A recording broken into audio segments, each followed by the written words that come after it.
Hi friends, Shiva arts all in one ಚಾನಲ್ಗೆ ಸ್ವಾಗತ. Friends, ನಾನಿವತ್ತು ನಿಮಗೆ ತಿಳಿಸ್ಕೊಡ್ತಾ ಇರೋದು ಮಿನಿ ಏರ್ ಕೂಲರ್. ಇದು ಎಲ್ಲಿ ಸಿಗುತ್ತೆ, ಹೇಗೆ ವರ್ಕ್ ಮಾಡುತ್ತೆ ಅಂತ ನಿಮಗೆ ತಿಳಿಸ್ಕೊಡ್ತೀನಿ. ನಾನಿವಾಗ ಇದನ್ನು ಉಪಯೋಗಿಸ್ತಾ ಇದ್ದೀನಿ. ಚೆನ್ನಾಗಿದೆ. ಈ ಬೇಸಿಗೆ ಕಾಲಕ್ಕೆ ಬೆಸ್ಟ್ ಅಂತ ಹೇಳ್ಬೋದು. ಅಂದರೆ ಯಾರಿಗೂ ತೊಂದರೆ ಆಗೋಲ್ಲ, ಕಿರಿಕಿರಿ ಆಗೋಲ್ಲ. ನಿಮಗೆ ಕರೆಂಟಿಗೆ ಹಾಕಬೇಕು ಅಂತ ಏನಿಲ್ಲ. ಇದು USB ಕನೆಕ್ಟ್ ಮುಖಾಂತರನೂ ನಾವು ಇದನ್ನು ರನ್ ಮಾಡ್ಬೋದು.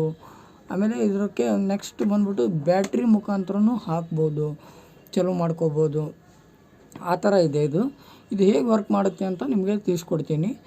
ಫ್ರೆಂಡ್ಸ್, ಇದು ಎಲ್ಲಿ ಸಿಗುತ್ತೆ, ಹೇಗೆ ಸಿಗುತ್ತೆ ಅಂತ ಡಿಸ್ಕ್ರಿಪ್ಷನಲ್ಲಿ ಹಾಕಿರ್ತೀನಿ. ನೋಡಿಬಿಟ್ಟು ನೀವು ಕೂಡ ಪರ್ಚೇಸ್ ಮಾಡ್ಬೋದು. ಬೆಂಕಿ ಅಂತ ಹೇಳ್ಬೋದು ಇದ್ರದ್ದು ಪರ್ಫಾರ್ಮೆನ್ಸು. ಏನಪ್ಪ ಅಂದರೆ, ಇದು ಏನು ಗೊತ್ತಾ, ಇದು ಈ ಥರ ಫೋಲ್ಡ್ ಮಾಡ್ಕೋಬೋದು ನೋಡಿ. ಈ ಥರ ಸಿಂಗಲ್ ಯೂಸ್ಗೆ ಬೆಸ್ಟ್ ಅಂತ ಹೇಳ್ಬೋದು. ಇದು ನೀವು ಶಾಪಲ್ಲಿ ಕೂತ್ಕೊಂಡಿರ್ತೀರ, ನಿಮ್ಗೆ ಯಾರಿಗೂ ತೊಂದರೆ ಆಗದಂಗೆ, ಒಬ್ರಿಗೆ ನಿಮಗೆ ಕೂಲಿಂಗ್ ಬರಬೇಕು, ಸೆಕೆ ತುಂಬ ಈ ಬೇಸಿಗೆ ಕಾಲದಲ್ಲಂತೂ ತುಂಬ ಸೆಕೆ ಆಗ್ತಾ ಇರುತ್ತೆ. ನಿಮಗೆ ಇದು ಬೆಸ್ಟ್ ಯೂಸ್ ಆಗುತ್ತೆ. ನೋಡ್ತಾ ಇದ್ದೀರಾ, ಇದ್ರದ್ದು ಸೀರಿಯಲ್ ನಂಬರ್ ಇದು, ಈ ಪ್ರಾಡಕ್ಟ್ದು. ಇದನ್ನು ನೀವು ಶೆಲ್ಲಲ್ಲಿ ಹಾಕಿ, 3 ಶೆಲ್ ಹಿಡಿಯುತ್ತೆ. 3 ಶೆಲ್ ಹಾಕಿಬಿಟ್ಟಾದರೂ ಯೂಸ್ ಮಾಡ್ಕೋಬೋದು. ಶೆಲ್ ಹಾಕಿದರೆ ನಿಮಗೆ ಶೆಲ್ಲು ಪದೇ ಹಾಕಬೇಕು ಅನಿಸುತ್ತೆ. ಯಾಕಂದರೆ ಭಾಳ ಬಾಳಿಕೆ ಬರಲ್ಲ ಅಂತ ಅನಿಸುತ್ತೆ. ಶೆಲ್ ಹಾಕಿದರೆ ಭಾಳ ದಿನ ಬಾಳಿಕೆ ಬರಲ್ಲ, ಶೆಲ್ಲು ಬೇಗ ಖಾಲಿ ಆಗ್ಬೋದು ಚಾರ್ಜು ಅಂತ ಅನಿಸುತ್ತೆ. ಅದಕ್ಕೆ ಇಲ್ಲೊಂದು DCSV ಅಂತ ಕೊಟ್ಟಿದ್ದಾರೆ. ಇದು USB-ಗೆ ಕನೆಕ್ಟ್ ಮಾಡೋದು.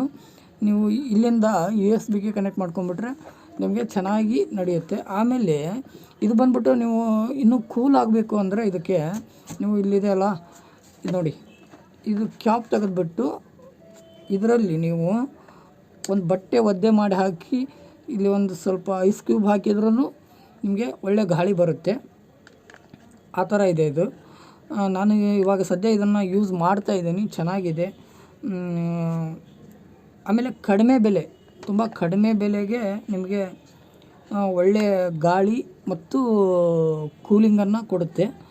ಈ ಬೇಸಿಗೆ ದಿನದಲ್ಲಿ ಮಾತ್ರ ನಿಮಗೆ ಕಡಿಮೆ ಬೆಲೆಗೆ ಮಾಡಿಸಿದಂಥ ಪ್ರಾಡಕ್ಟ್ ಅನಿಸುತ್ತೆ ಇದು. ಯಾಕಂದರೆ ನಾನು ಯೂಸ್ ಮಾಡ್ತಾ ಇದ್ದೀನಿ, ನನಗೆ ತುಂಬ ಯೂಸ್ ಆಗ್ತಾ ಇದೆ.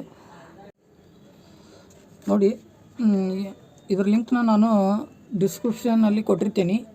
ಯೂಸ್ ಮಾಡ್ಕೊಳ್ಳಿ. ಯಾರ್ಯಾರಿಗೆ ಬೇಕೋ ಅವರು ತೊಗೊಳ್ಳಿ, ಪರ್ಚೇಸ್ ಮಾಡಿ. ಕಡಿಮೆ ಬೆಲೆಗೆ ಸಿಗುತ್ತೆ. ಹೀಗೆ ನಮ್ಮ ವಿಡಿಯೋನ ಸಪೋರ್ಟ್ ಮಾಡಿ ನೋಡ್ತಾ ಇರಿ. ಕನ್ನಡಿಗರನ್ನ ನೀವು ಬೆಳೆಸ್ತೀರಾ, ನಮ್ಮ ಕನ್ನಡಿಗರು ಅಂತ ಅಂದ್ಕೊಂಡು ವಿಡಿಯೋ ಮಾಡ್ತಾಯಿದ್ದೀನಿ. ನಾನು ಹೊಸಬ, ಅದಕ್ಕೋಸ್ಕರ ವಿಡಿಯೋ ಸ್ವಲ್ಪ ಆಚೆ ಈಚೆ ಮಾತಾಡೋದಾಗಲಿ ಹೇಳೋದಾಗಲಿ ನಿಮಗೆ ಸ್ವಲ್ಪ ನನಗೂ ಕನ್ಫ್ಯೂಸ್ ಆಗುತ್ತೆ. ಸಹಕರಿಸಿ. ಧನ್ಯವಾದಗಳು.